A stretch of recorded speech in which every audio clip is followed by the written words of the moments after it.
Alrighty, hello everyone. Today on BookBase, we have an interview with author Amy Spalding. Amy is known for her novels in the romance genre, creating rom-coms like The Summer of Jordi Perez and The Best Burger in Los Angeles.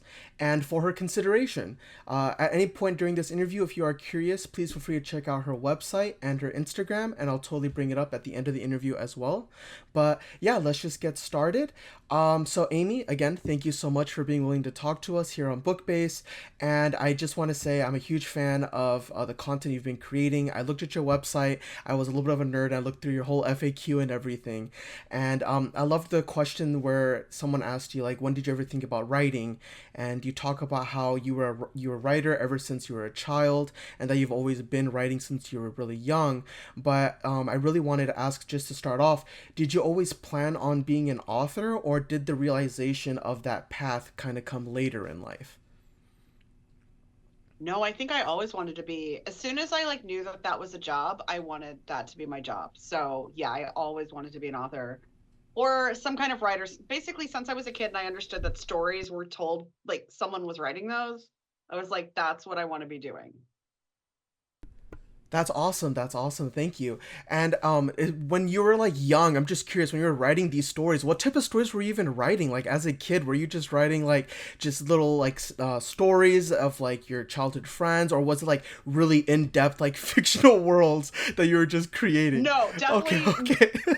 not neither of those things really. Basically, like if I read The Babysitter's Club, I would be like, I will also write a book about a bunch of girls who start a group of some sort and do an activity together. So it's basically just like ripping off everything else I read. It was not super original. It was not good. It was not, I mean, to say I didn't use my imagination, obviously you have to use your imagination to do that. But, I was not yet quite ready to tell original stories with original characters.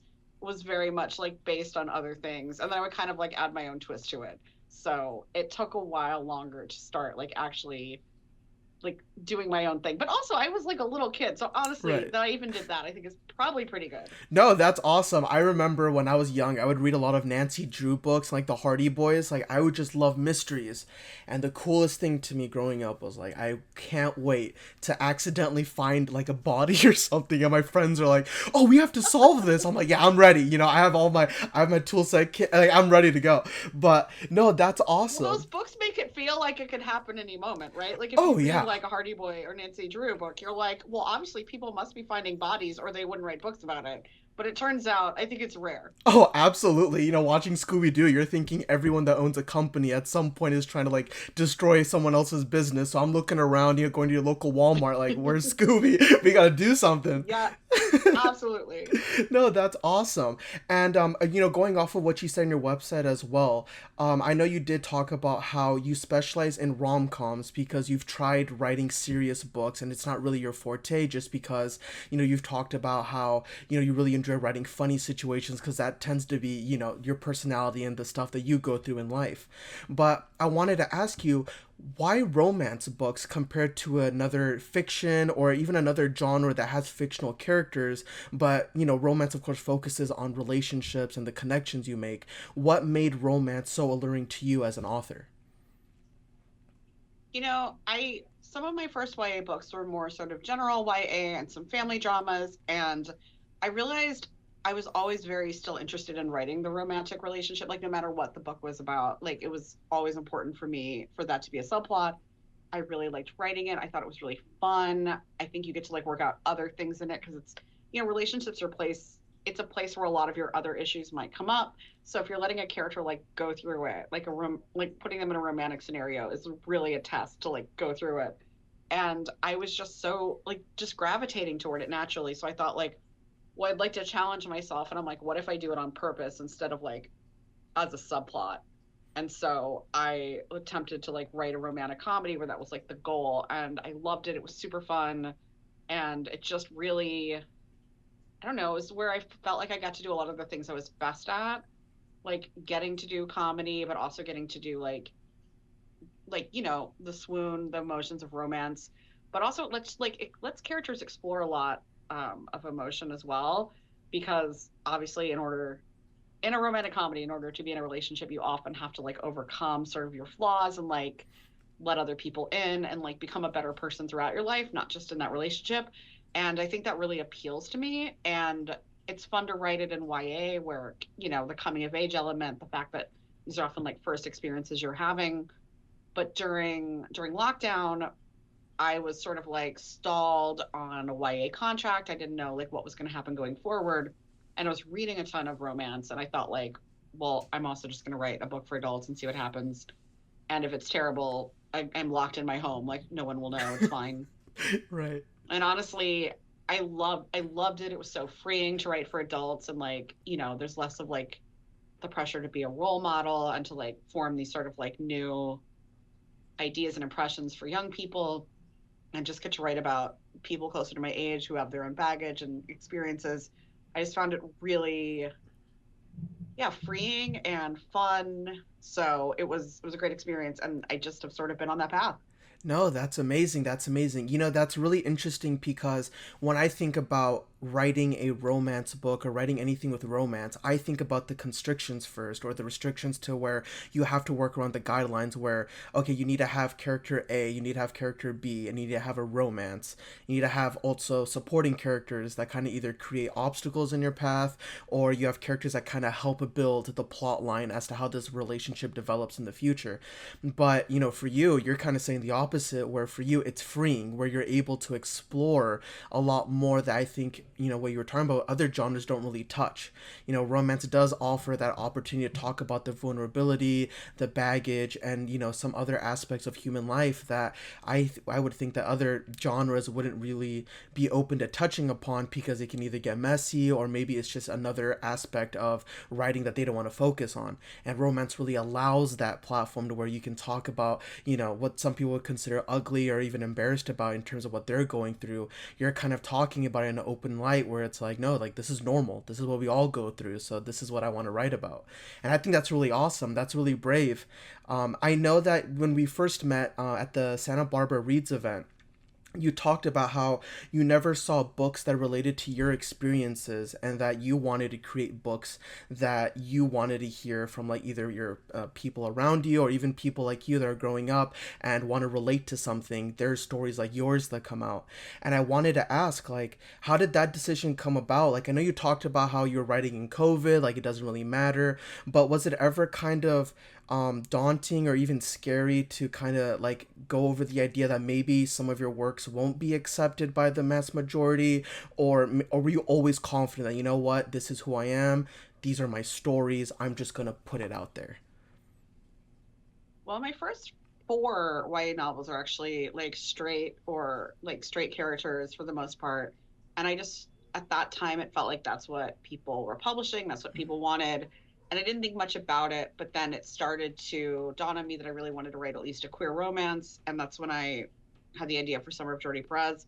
And honestly, I didn't, my agent was excited about it. I didn't think there'd be a lot of pushback, but there was some level of like publishers not at the time understanding, they're like, well, it's just like a really like fluffy story, like not a lot happens, it's not like high stakes. And I'm like, that is the point. There's so many straight books out there that do not have crazy high stakes, that are not like super dramatic, that are just like a sweet romance. And the whole point of me writing it is that like it can be queer and still like have that level of just like sweetness and like non-angst, and not be like some coming out story, not some like big lesson, just like literally be a romance. And yeah, when it was published, readers really embraced it for that exact reason. And so I could tell like there really was an audience out there who wanted books like that. But, I also know that, you know, if I, in the world of romance, sapphic romance is not the most popular category. And so like, yeah, I do know that like it's not necessarily the category that brings me the most readers, but it's authentic to who I am. It's the stories I want to tell. It's the stories I'm like feel capable of telling. So I also I don't think about it because it's sort of like, well, this is what I do. It's who I am. I'm going to keep telling these stories. And, what I really hope for is for more straight readers, etc., to learn that like, even if you're sort of like reading outside of your own identity, like the stories can be really rewarding. They can still be super relatable, and, to like have an open mind about it. Cause I actually think, like I read books about other people's experiences all the time and I really like them. And so I'm, I always urge readers to like, okay, you like this, like step outside of it a little and see what other stories there are. It might actually like be so much more relatable than you guess. Right, right, absolutely. No, I think you're incredibly like that's why I really think your books are so cool. I think it's definitely outside of the Thank norm. you. And I definitely do think that in today's world and the society we live in today, there's so much more room to kind of expand on the genre of romance besides, the just like the way that we see it now, like the old school happily ever after. It has to be like a nuclear household or it has to be like with a Yeah, straight relationship or anything, but you're really, expanding where it's like it goes beyond just the characters. This is about identity. This goes back to what we were talking about with the baggage, where it's like if we want to create works that has to do with something that we feel as humans, we should be honest about it. And I agree. I think people from different identities that may not really identify with queer romance, they can still come into this space and just learn about other people or just enjoy a good story. I think it's just about that. Yeah. exactly. And I think there's so many authors doing such great work, authors of color, authors of different genders, authors of different sexualities, and it just makes romance like such a more exciting genre because of it. Mm-hmm. And that's what I love about it is like I showed up to do this work, but like so many other people have too. There's so many people who are just like invested in giving marginalized characters happily ever afters, and I think that's just rad. Right. That's awesome. Yeah. I think that's also something that we try to do as BookBase, where when we start reading books for our book club, we definitely try to find, works that are a little bit that just are diverse. They either are written by people of color or people from different communities, and we just try to like understand that there's different perspectives out there outside of like what the mass media sometimes portrays. And I think your books definitely do that. And I this is actually really interesting for me, and I'm sure the fans would also enjoy this. But what has the reception been like from fans of your stories? Has this been seen as a gateway or an opportunity to encourage others to write stories based in the LGBTQ plus community, or has this also encouraged people just to write their own romance stories? Like even if it doesn't have an identity, it's just people just being like, hey, you know what? You do something that's really cool. I want to go out there and do something cool as well. I mean, I absolutely hope more people are writing. That's one reason I just want to be super visible and talk about the work because I do hear from people that, you know, getting to read books about queer characters that feel like they're coming from real queer communities with like really, like organic sort of like natural representations of people that doesn't feel like super like, like what somebody outside of the experience might be writing or, like maybe stuff in Hollywood that's a little more like we mean this for the mainstream, so we're gonna like sand the edges off and make it a little less authentic. But I feel like every time I'm at an event, there's always this really like outpouring of support. I think for queer authors in general, and despite that, maybe sometimes our readership is smaller. I feel like our readers are really devoted and they're so excited to have that representation on the page. And also, I think as long as you're not super young, you live through a time where that wasn't taken for granted. And so I think we're also grateful for it. I still when I see like a new queer romance that's available, I get excited about it because it's like, oh, this growing up, this book did not exist. So I love that it does now. Right, right, absolutely awesome. And I guess this could piggyback off of this conversation then. Where do you see the future of the romance category? Do you think there are other subcategories of romance that need to be explored? Like I know rom-coms are your forte, and I know that you love writing, combining comedy with romance. But are there other subcategories of romance where you've read or you've heard about where you're like, wait a minute, this is really cool. We need more of that. And like, have you ever thought about wanting to maybe write another subcategory of romance where it's maybe a different type of romance that maybe doesn't have comedy or maybe another aspect of just the romance genre in general, just because of how broad it could be, and we're talking about just the different options there are. Well, I love that it feels like it's always like shifting and changing and like what is, I feel like romantasy really had a moment and now it feels like that maybe cycling out a little and other stuff is gonna come. But I will be honest, I'm a real rom-com person. I feel like I'll be writing contemporary rom-coms as long as they will let me. Even when they stop letting me, I will just do it myself. So no, I feel very secure in that space. I think I mean, to me, also, I think humor is such an important part of attraction, and finding someone like someone funny is always going to be hotter to me. So I think like it would I would just like not even know how to write a romance novel if humor wasn't a big part of it. Right, right. No, I don't think anybody. I mean, I'm sure there's people out there, but I'm the same way. Like, if I met somebody or reading a story and there's just no, there's no moment of relief or there's no, like, enjoyment, it's just a straight, like, Yes. Edward from Twilight. I can only handle so much before I'm like, wait a minute, like, please crack a joke. I'm gonna jump off a cliff. Yes. It's funny though because, when you read a book that's maybe more serious, but it's like really well done, you get drawn in and you kind of forget about it almost. But it's like if I have to write it, I have to live with this like way longer than if I just have to read it. And so like it's going to come in through my writing, but I absolutely read across the genre and I'm never going to write a historical romance, but I love to read them sometimes. I love to read something a little more serious sometimes, but like, no, from Amy Spalding, you're going to get jokes. Yeah, no, absolutely, and clearly people love the joke, so that's awesome.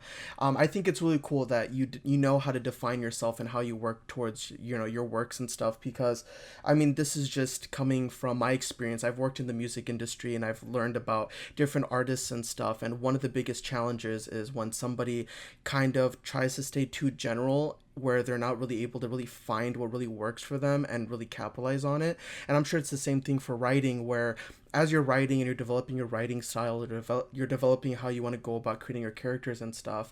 I think it's really great to have an approach where you know what you're good at, you know what you love, and you know what you're looking for, because I think that kind of communicates directly to the fans when they're reading the book or they're reading your work. They go, wait a minute, I see the passion, I see the understanding behind the stories. And I just also wanted to ask another question about your writing style. How do you ensure that not only do the characters feel real, but the connections that they have with each other in the book, how do you make it genuine without making it feel like it's too cliche, or maybe that's a little bit too like, oh, I know what's going to be on the next page? Yeah, I really always try to draw from character instead of, despite that like romance, like you said, does have sort of like it has limitations and expectations that need to be met. I still within that world try to really think about like, well, who are these actual two people? What brings them together? Like what provides sort of the friction that doesn't give them the immediate happily ever after, but that they have to like work for it. And if I'm really always drawing from character, I feel like that will to some degree do the work for me. And then also, I think it's just being really open to, getting, for me, getting notes from my editor, from someone unpublished, it would be, getting notes from your critique partners or beta readers, because, you can write something and in your head, you're like, these two people are so clearly meant for each other.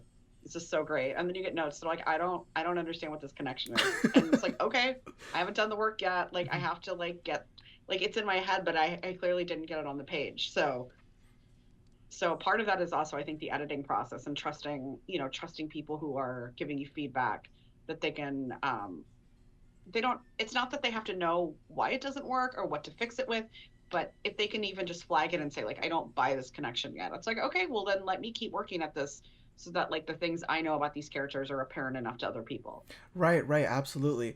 I guess this is also something that comes with the writing process, with the editing process you talked about. I don't really know much about it, but I think that's really cool how you're able to communicate with other people that are in your circle to kind of get feedback on it.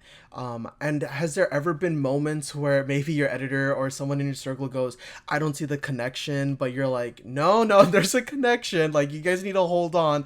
Like, has there ever been a little bit of like, not tension, but just where it's like, it's more of a communication thing where it's like maybe you realize that things are planned out properly, but maybe it's a little bit on the wording. Like, how do you know exactly what the problem is? Because I'm thinking that maybe there's a world where it's like the characters are perfect, like clearly they are meant for each other, but maybe in the way that you're writing it, maybe like the editor goes, wait a minute, like I think there's something weird about it. How are you able to really dissect what the problem is, I guess, when it comes to like understanding how to create those genuine connections?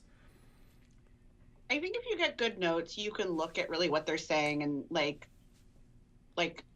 you might get a note that says like they said this and reacted this way but I don't understand why. And Mm. sometimes it's just it can literally be as simple as adding like one sentence like of inner monologue of like oh this hearing that really upset me or like you know hearing that was horrible and I feel jealous even though I didn't even realize I was attracted to that. It's sort Right. of like giving that sort of like those are very cliched examples, but sort of like letting us how does that character feel? not just like what are they doing, not just what they're saying, but like how does it make them feel. That's the I do some freelance editing for writers, and that's the number one note I give, but then I end up getting it myself too, Mm. because I think it's so easy to get caught up in the plot and what people are saying and how people are like reacting back and forth, and really what counts at the end of the day is like what's inside, what is, how does this make them feel.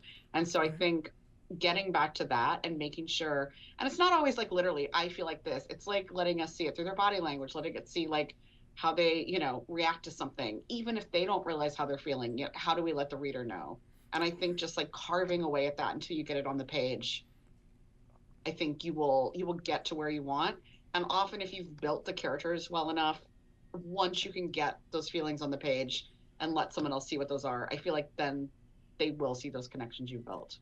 Especially if you're building them from, in romance, it's not just, of course you have the physical attraction aspect. Of course you may have that like the senses of humor line up. There's usually something deeper in their core values and their core goals, how they see themselves in the world, that really brings them and draws them to each other. And, if you get that on the page, I think it's so rewarding. And if you don't have that, like that just means you've got to do that work more. Got it. Okay, no, I get that. Totally understand how the more you build the character that goes beyond just the romance, but it's all about their ambition. Like kind of like really as if you're analyzing somebody in real life, where you bring someone in and you're interviewing Absolutely. them and you're kind of like, tell me your aspirations, tell me your goals, what are your fears? If you're able to think about that and put that on the paper, it kind of makes them the characters more fleshed out to be able to be more enjoyable for not only the reader but for you as well as you're writing and you're just creating the bonds that these characters have. I also wanted to And I ask. think it's Okay. one really, really benefit of like more modern romances where there's not just the emphasis on the relation on the romantic relationship, but there's an emphasis on, on career, on family, on friendships, on the rest of their lives. It's not just sort of like, will these two people end up together and end up in this sort of nuclear family mold? It's often about seeing other goals achieved. And I think that's really great because I think ultimately, I feel like the best written romances really let you see someone achieve a lot. It's like they're achieving through love, they're achieving maybe through personal goals, they're achieving maybe if their career is important to them, if a hobby is important to them, if their connections are, and getting to see all that, I think it's really rewarding. So, yeah, the more you can consider them as like a whole person and not just in the scheme of this one relationship, I think it goes really far. Right, 100%. Oh my god, you just made me think about this. I don't know if you've ever seen the movie La La Land. Have you seen that? Believe it or not, I've not seen it. I know Oh it's, my I live in Los gosh. Angeles. I should see it. You would love that movie because as soon as you started talking about like aspirations and goals and stuff, I'm thinking about that movie. I'm not going to spoil anything, but I think that is such a great example of what you're talking about with modern society being able to talk about deeper levels of not only romance with other people, but also romance within yourself. The ability to love yourself and be able to chase the Yes. dreams and the career goals that you may have, or it goes beyond just whatever like we see today. Like, you compare movies or even books like from now to like my old school romance pictures. I Love Lucy. It's like the whole black and white thing where it's very cookie cutter. It's a very, specific and linear as to what they're going for. But in today's world, maybe just because of how we've been so fed up with either the past or we just want to do something new, there are a lot more authors, especially like yourself, that just want to go out there and just say, you know what? Let's just make this real. Let's try not to create a fake Yeah. picture of our romances. Let's try to create an authentic version of reality. And I think that's what people really enjoy. And oh my gosh, you need to watch La La Land. You would love that movie. I'm definitely going to I'm email gonna you do it. later just It's to gonna make happen sure. finally. Yeah, no, that'd be good. That's a great movie. But I guess yeah, no, thank you so much for sharing all of this. And I do have one more question for you, and this has to do with BookBase in general. I know I've talked to you about this. So BookBase is really centered around creating virtual book club chats for readers that aren't able to really meet people in real life. And this is really something that I've noticed was a problem when I was in university, when I was studying and stuff. If there's one thing that I've heard from so many people is that high school really does create an awkward reading environment because you're kind of forced to read books that you may not really enjoy. And instead of coming out of it being like, I want to find new books, I've been meeting people that go, I just stopped reading. And I was one of them. Yeah. And when I was growing up, I I didn't think it's like really reading. common. Yeah. Oh, don't it. If it's not Diary of a Wimpy Kid, I wouldn't even touch the book. It was just not worth it for me because I just didn't want to go through the work of finding something that would disappoint me the way that these other books would. And it's not saying that those were bad books that I read in high school. It's just it didn't really I couldn't identify with these characters that were written a long time ago. No. Right. No, I think they don't give you something to connect with often on a personal level. And I also feel like they teach you that like reading is hard and it's not fun and it's about like unlocking some sort of like symbolism that like a dead author put in. Right. And to me that has like so little to do with like what I go to books for. Yeah. And I feel like I was really fortunate because my parents raised me with like a really big love of reading. I already thought reading was great, but if that had been like my main first introduction to reading, I'd been like, this is horrible. I hate it. Why would anyone do it? 100%. Oh my gosh. There I remember in middle school, we were reading Edgar Allan Poe's The Raven, and I still don't know why the heck they kept on saying nevermore. I don't care if there's a big analysis of it. I remember pointing at the word and asking people, what is he saying? Like, what is the bird even doing? Why can't we just let the bird out? Oh, it's symbolic of like the passing of the... I'm like, dude, I'm not ready for this. Like, I need to be 40 years old to be able to touch this type of material. Oh, I need to middle breathe. school is not the time. No. No, I know. I wish somebody talked to my teacher, but going back to the question, I guess, I've realized that, in university, I did meet people that did love reading, and that kind of got me back into reading. And I just wanted to ask, like, I know you mentioned your family, but what do you think about not only the social aspect of reading books, but how did you socialize with others growing up and reading books? Were you ever part of a book club? I know you mentioned your family, so you can talk about that as well, but did you ever all have friends that, maybe you were in school, you would pull up at school and be like, oh my god, did you read chapter 13? And I was just curious about your experience with like reading with other people. Yeah, that's interesting. I guess I did some of that in grade school where we would all sort of be reading the same thing and talking about it. But, I grew up in a small town. I went to really small schools. So I had a little of that. I didn't have a ton of it. I do think, honestly, I think now reading books and recommending them to friends and like, texting people while we're all reading the same thing, or like I've just finished it and someone else is reading it now. And so she's like texting me while she's reading it. I know that there's like I feel like a internet popular meme related hat that a lot of people are wearing now in on Instagram, the All Fours group chat hat. And I laughed so hard about that because I was like, oh yeah, everyone who reads All Fours is on a group chat talking about it. It just feels like it's what happens. So I actually think like to me it's the strongest now. I wish I'd had more of that growing up, but I love now that I feel like almost any book I read, there's someone I know who's already read it or is about to, where we can jump on DMs or in a group chat and discuss. Because like that's one of the most fun parts of it. When you read a book that like you really connect with, I love sharing it with others. But also sometimes even when you read a book you don't connect with and gaining to be like, why does everyone like this book? I don't get it. Or just like this part's great, I don't get this part. Or, I'm I'm in one group chat where we talk a lot about books, but I'm the only queer person in it. And sometimes they'll all be raving about a book, and I'll just be like, y'all, I think I'm too straight for this book. I don't get why you all like it, but good for you. That's really great. Or the opposite, where I'm like, this book is everything, and they're like, it's very boring. I'm like, okay, but it's super gay, and I enjoy it. So I don't know. I think it's like having that virtual community is awesome. So Right. I think it's great that that's sort of the main point of what you want to do with BookBase, because I think that connection is what, like, I love reading, even if no one else is. Literally, if I read a book no one else has read and I love it, I will become psycho and want everyone else to read it. But like, I'll still enjoy it. But I think those, like, the joy of getting to share it with others or getting to connect with someone else who loved it the same way, it's such a great feeling. 100%. I think again, thank you for the kind words for book base, and that's exactly what I think is missing in today. Maybe it has to do with technology, maybe it has to do with just the pacing of how we are living right now, but I don't think I've ever thought about the social aspect of reading and the benefits of reading until somebody came up to me and said, hey, I want you to read this book with me. And I think that's the whole mission of BookBase, is that I know that if that could happen to me, there must be so many other people out there that would love to read, but they don't really have that introduction into that space. And somebody can say, "Hey, why don't you read this book with me and check it out?" And that's so Yeah, also funny. there's a Yeah, million books, and when someone is right, like, "Hey, I like this one. I want to talk about it with you. Read this one book." Sometimes it's so helpful. right. Especially if you're not like a steady reader, you might not even know where to start. And if someone's like, "Just tells you what book to read. It's so helpful. Right, absolutely. There's been moments where I'm a big biography person. So, I would read like a really good chapter on like Napoleon, for example, because the movie just came out. I read the book and I was like, wow, like this is definitely an interesting man. And I remember like working out with a friend and they would say something and I'd be like, wow, that's what Napoleon said when he was like 36. And they'd be like, what? I'd be like, yeah, you need to read this book. You need to understand yourself. And I'm with you where it's like, if I read a good book, I want everybody to read it. I will shout it from the top of my lungs because I just don't Yes. understand how you're not enjoying this. And if somebody were to tell me, oh, this is even worse. Oh, I don't know why you like it. I don't know why you're thinking like that. Like, change your Oh my God, it's perspective. so hard. I will like lose my mind. It's so silly. Right, absolutely. No, I just want to say like thank you so much for, just talking about that because that is definitely a big focus point of BookBase. And I think that'd be a great way to just conclude this interview. I also want to say, yeah, thank you for coming on. Thank you for speaking to me and thank you for just sharing your thoughts on just everything with the romance genre.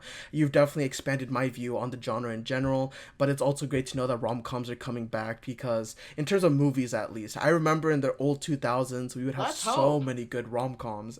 So many good ones in the 90s. Ugh. Oh my gosh, yeah. So we need them back. Absolutely. Hey, who knows? Maybe your books can inspire the next line of rom-coms. That'd be exciting. I would love it. Anyone who wants to talk about rom-coms based on my books, please feel free to reach out to me. That's awesome. And to reach out to Amy Spalding, you can please follow her on Instagram at THATAMES, that Ames. But yeah, thank you so much, Amy. And yeah, we'll conclude the interview. Thank you so much. Thank you so much for having me.